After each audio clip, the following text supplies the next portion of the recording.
بسم الله الرحمن الرحيم.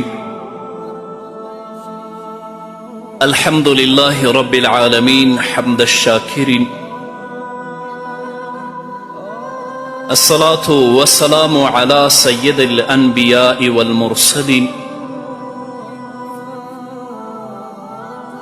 سيدنا ونبينا وشفيعنا ومولانا محمد وعلى آله وأصحابه الطيبين الطاهرين.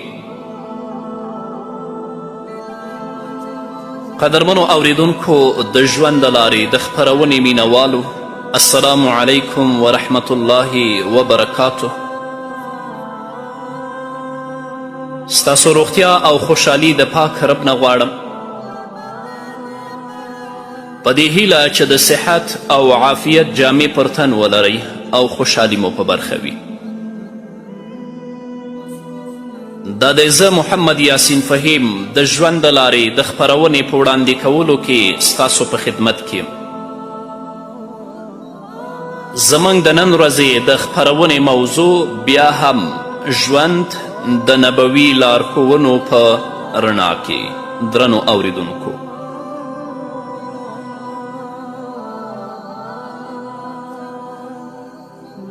د بخاري او د مسلم حدیث دی. راوی د حدیث حضرت ابی بردة رضی الله تعالی عنه دی. هغه فرمای: وجع ابو موسى وجعا فغشي عليه ورأسه في حجر امرأة من أهله فصاحت امرأة من أهله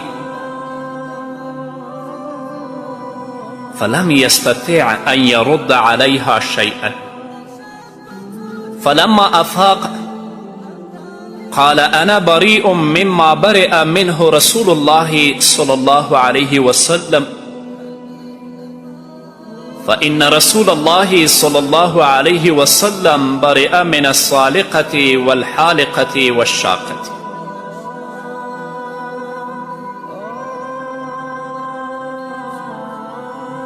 حضرت ابی بردة رضی الله تعالی عنه فرمای: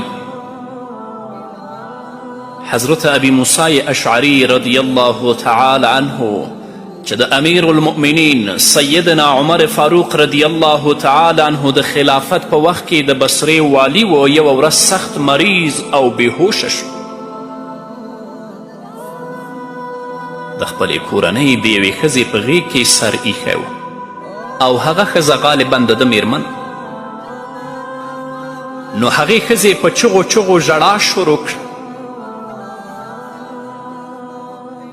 ابو موسی اشعری رضی الله تعالی عنه د بېهوښي له وجې هغه منع نشوه کړی، خو چې په هوش کې راغی ویې ویل: زه د هغه څه کارونو څخه بیزاره او بری یم چې نبي کریم صلی الله علیه وسلم ورڅخه د بیزاري او براعت اعلان کړی دی. رسول الله صلی الله علیه وسلم د سالقې، حالقې او د شاقې ښځې نه بیزاري ښودلې ده.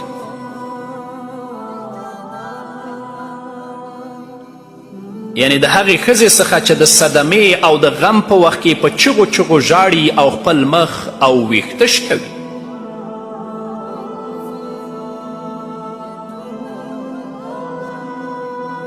او شاقه هغې ښځې ته ویل کیږي چې په غم او مصیبت کې خپلې جامې څیرې کوي. د دې ټولو څخه محمد رسول الله صلی الله علیه وسلم د بیزاری او براعت اعلان کړی دی.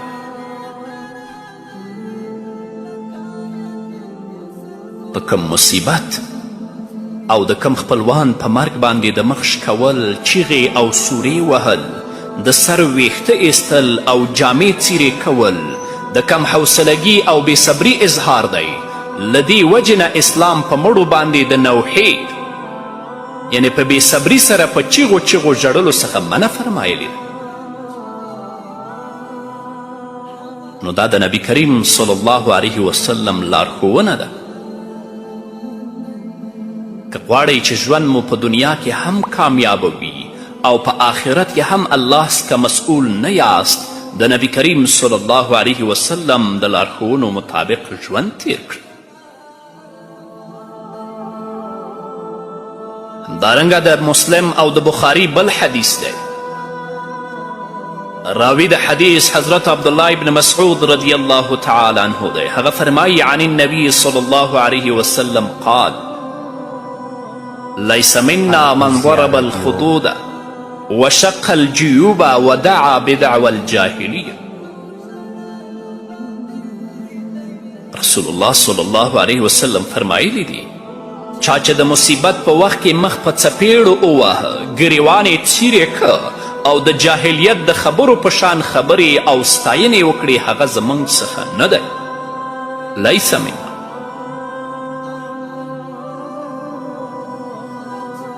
همدارنګه د بخاري بل حدیث دی. راوی د حدیث حضرت ابي سعید خدری رضی الله تعالی عنه دی.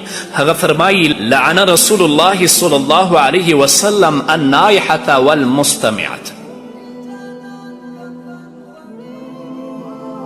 رسول الله صلی الله علیه وسلم په نایحې یعنی هغه ښځه چې ماتم کوي او په مړو باندې ژاړي، او په سامعې یعنی هغه ښځه چې بله په مړي باندې ستاینې کوي، ماتم کوي، ژاړي او دې ورته غوږ نیولی، په دې دواړو باندې نبي کریم صلی الله علیه وسلم لعنت ویلی. نایحه د نیاحت څخه اخیستل شوی لفظ دی. نیاحت په مړي باندې په چغو چغو ژړلو او د هغه د نیکیو او ښو اخلاقو یادونې ته وایي. پښتانه ورته ستاینې هم وایي. د لفظ په معنا کې د مخ او سینې وهل، د ویښتو ویستل او د جامو سیرول هم شامل دي. کیدای شي د ماتم لفظ یې ټولې معناګانې ادا کړي. مرګ یو داسې مسلم حقیقت دی چې هیڅوک ورڅخه مستثنا نه دي. د دې مزه به ټول څکي. په مرګ باندې د اعتراف او ایمان سره سره د خپلوانو په مرګ غمجن کیدل او خفه کیدل یو فطري خبره ده. د جدایي احساس او د زړه خفګان او پریشانی انسان په اوښکو تویولو مجبوروي. اسلامی شریعت هم د دومره غم او خفګان د ښکاره کولو اجازه کړې ده. خو باید د کم انسان د مرګ او جدایي صدمه داسې شکل اختیار نه کړي چې دوستان، ملګري او خپلوان یې جامې څیرې کول شروع کړي، ګریوانونه څیرې کړي، خپل مخونه ووهي او په ژړا، چغو او ستاینو کې هغه ته داسې ښېګڼې او نیکي منسوب کړي چې هغه ته هوا هم نه وي رسېدلی. داسې بزرګ و، داسې کارونه یې کول، دا یې کړي او هغه یې کړي. د داسې مبالغه کوونکو وګړو په اړه محمد رسول الله صلی الله علیه وسلم فرمایلی دي چې هغوی زموږ څخه نه دي او موږ سره هیڅ تعلق نشته. ښکاره خبره ده چې هیڅ مسلمان د نبی کریم صلی الله علیه وسلم د ډلې څخه د جلا کېدو تصور هم نشي کولی. هغو جاهلانو ته د نبی کریم صلی الله علیه وسلم په دې حدیث کې غور کول پکار دي چې هر کال د محرم الحرام په میاشت کې په حضرت امام حسین رضی الله تعالی عنه باندې ماتم کول عبادت بولی. آیا د اسلام د دې عظیم شهید سره د مینې اظهار او عقیدت یوازې همدا طریقه پاتې؟ رسول الله صلی الله علیه وسلم ماتم کوونکي او په شوق او دلچسپي سره اوریدونکي د برابر جرم مرتکبین بللی دي. په دواړو یې لعنت ویلی. د رسول الله صلی الله علیه وسلم په دې حدیث کې ټول امت ته پیغام دی، په ځانګړې توګه خویندو ته. خپل مړي خو څه کوي چې په پردیو مړو باندې دوی ستاینې شروع کړي او هلته یې نوحې شروع کړي. رسول الله در باندې لعنت ویلی د الله نه وویرېږه، دا مه کوه.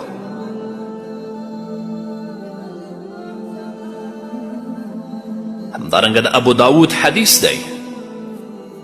راوی د حدیث حضرت اسید بن ابي اسید رضی الله تعالی عنه دی. هغه فرمای عن امرأة من المبايعات قالت كان فيما أخذ علينا رسول الله صلى الله عليه وسلم في المعروف الذي أخذ علينا أن لا نعصيه فيه، أن لا نخمش وجها ولا ندعو عيلا ولا نشق جيبا وأن لا ننشر الشعر.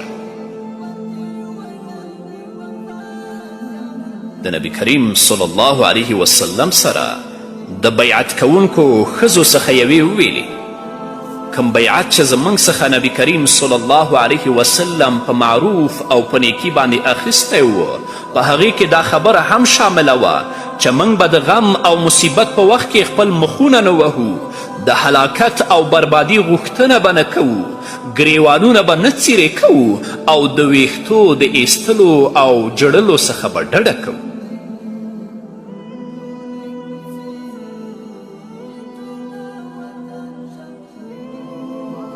د هلاکت او بربادي د غوښتلو مطلب دا دی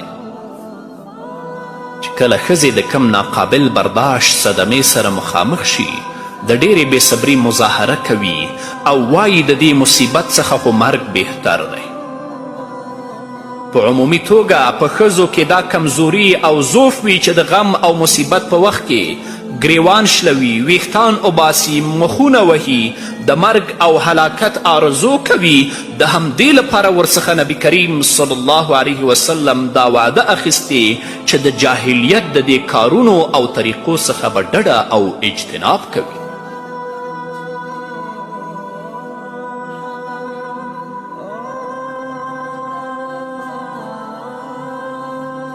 همدارنګه د بخاري او د مسلم حدیث دی. راوی د حدیث حضرت اسامه بن زید رضی الله تعالی عنه دی. هغه فرمایي كنا عند النبي صلى الله عليه وسلم فأرسلت إليه إحدى بناته تدعوه وتخبره أن صبيا لها أو ابنا لها في الموت. حضرت اسامه بن زید رضی الله تعالی عنه فرمایي چې موږ نبی کریم صلی الله علیه وسلم سره ناست چې د نبی کریم صلی الله علیه وسلم یوې لور یعنی د ابوالعاص ښځې حضرت زینب رضی الله تعالی عنها ورته احوال راولیږه چې زوی مې قریب الموت دی، د زنکدن په حال کې دی، تاسې زما کور ته تشریف راوړئ. نبی کریم صلی الله علیه وسلم قاصد ته وویلې ولاړ شه هغې ته ووایه الله تعالی د هغه څه مالک دی چې عطا کړی دی او مالک دی د هغه څه چې اخیستی دی او د هر څه لپاره د الله په علم کې یو معینه نیټه ده. ان لله ما اخذ وله ما اعطى وكل شيء عنده باجل مسمى. او زما له لورې هغې ته حکم وکړه چې دا صدمه او مصیبت وزغمه، د ویرې بېصبري او پریشانی اظهار مه کوه او د الله تعالی څخه د اجر او ثواب تمه لره. قاصد راغی ویوی هغې قسم کړی چې تاسې به ضرور د هغې کور ته ځئ.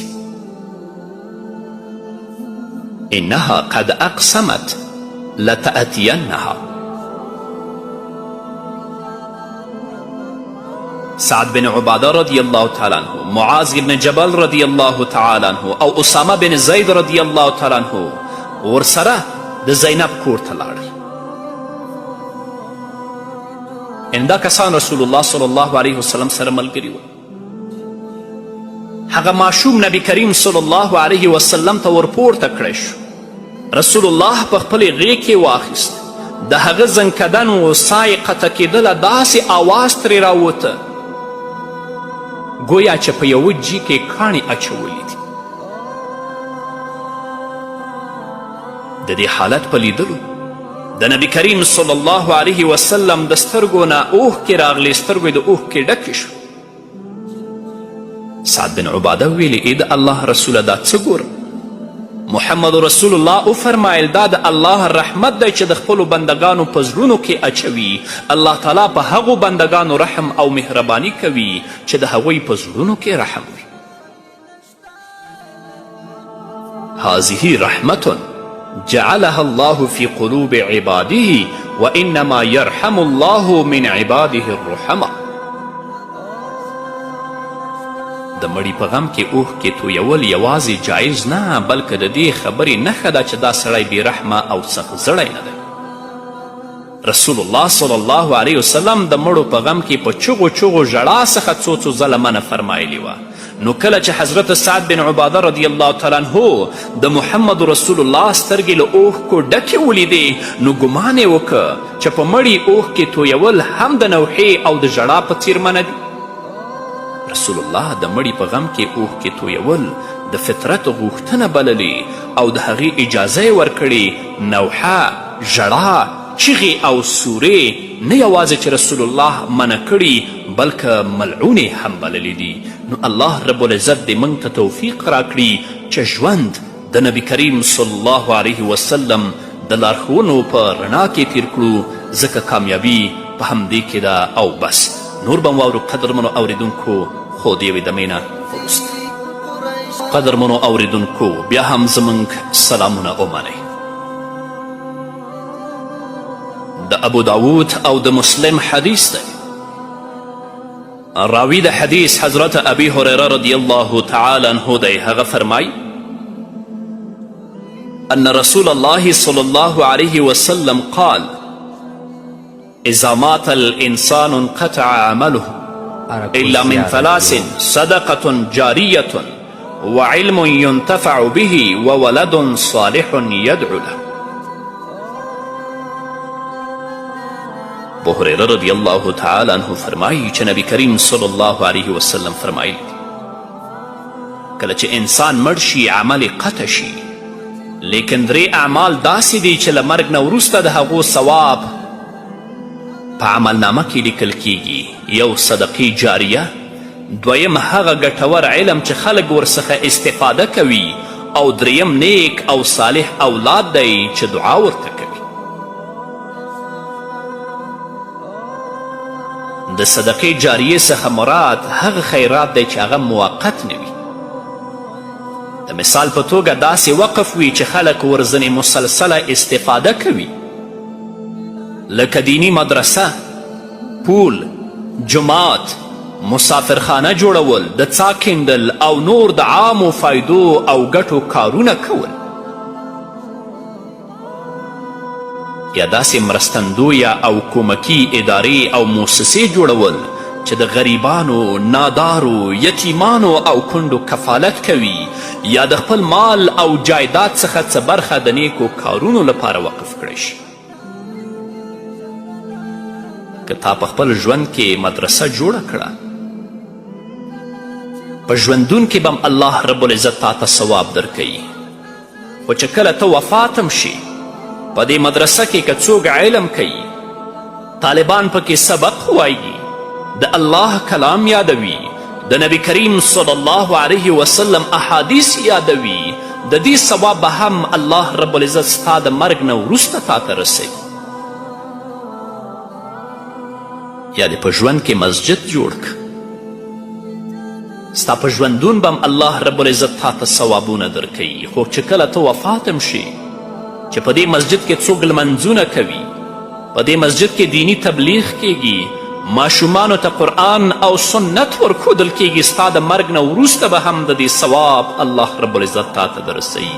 همدارنګه نور عام المنفعه کارونه.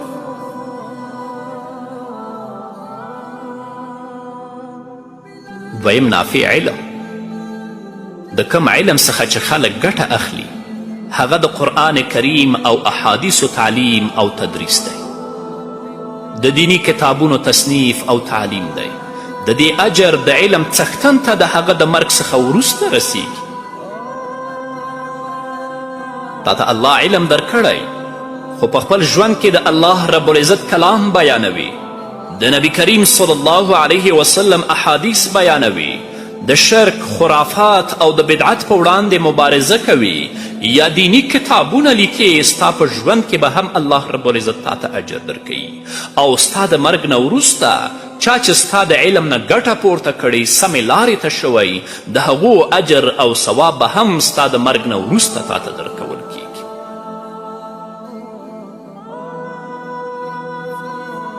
دریم صالح اولاد. کم ماشوم چې د خپل پلار او مور د تربیت په اساس نیک او پرهیزګار جوړ شي، هغوی چې تر څه وخته پورې ژوندي وي، دا ماشوم چې کم نیک کارونه کوي یا صالح اعمال کوي، د دې ثواب به هم د والدینو ته رسیږي، او له دې پرته چې دا انسان د خپلو والدینو لپاره دعا کوي، د دې فایده هم د هغه والدینو ته رسیږي. د هغوی له مرګه وروسته که دا صالح او پرهیزګار ماشوم د خپلو والدینو لپاره الله ته لاسونه لپه کوي، هغوی ته د الله رب العزت نه بخښنه او اوچتې درجې غواړي، دا ثواب به الله رب العزت هم ورسوي، دا دعا به الله قبلوي ورته. د مرګ مسلم قانون تر اوسه پورې هیچا مات نه کړی شو. په ژوند کې چې هر کار کیږي هغه به عملنامه کې لیکل کیږي.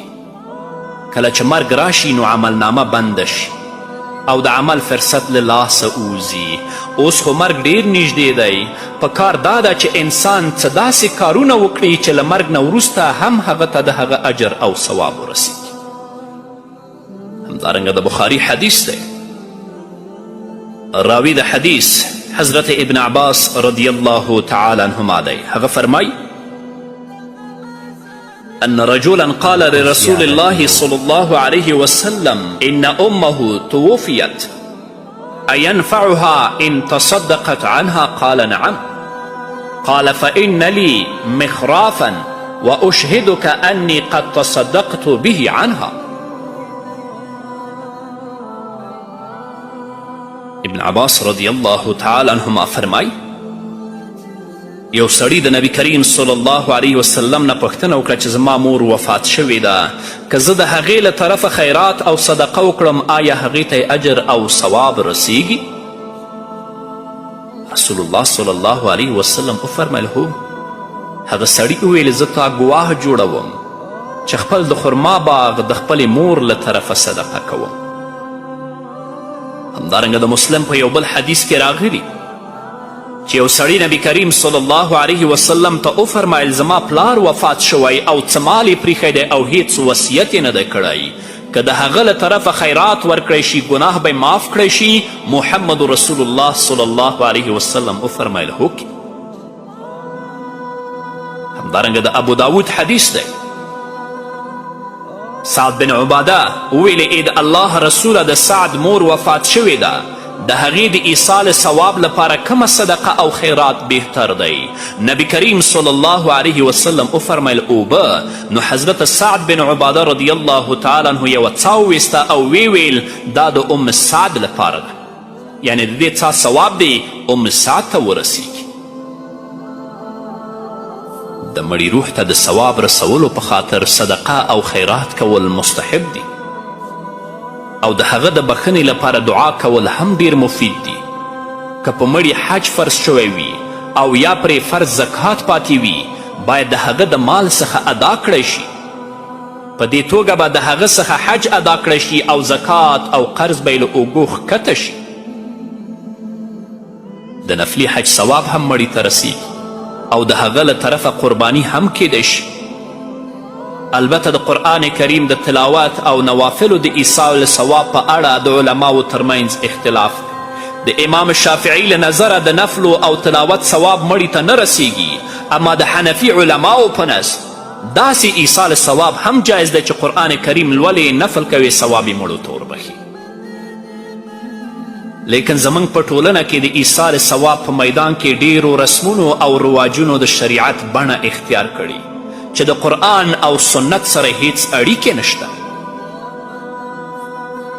نن سبا چې په ټولنه کې د ایصال ثواب په غرض د ختم قرآن کم شکل رواج لري او خلک پرې خوراکونه کوي، د صحابه و کرامو په زمانه کې د داسې ختمونو هیڅ ثبوت نشته. په دې ډول ختمونو خو د اجر او ثواب تمه نه ده په کار، خو د دې ویره شته چې د الله رب العزت په دربار کې دواړه اړخونه د قرآن کریم په خرید او فروخت محاسبه او مؤاخذه شي. الله دې موږ وساتي. هر عمل باید د نبی کریم صلی الله علیه وسلم د لارښوونو په رڼا کې ترسره شي تر څو د الله رب العزت په دربار کې قبول او منظور شي. ځکه هغه عمل چې د سنتو موافق وي الله یې قبلوي، چې د سنتو مخالف وي هغه الله څخه هیڅ کم ارزښت نه لري. یا الله موږ ته توفیق راکړه چې ژوند د نبی کریم صلی الله علیه وسلم د لارښوونو په رڼا کې تیر کړو. په همدې هیله قدرمنو اوریدونکو دا وه زموږ د نن ورځې خپرونه چې ستاسو درانه حضور ته وړاندې شوه.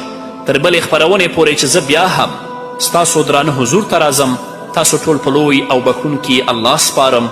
پاتې ژوند مو نیکمرغه، ښاد، بریالي او کامیاب اوسئ.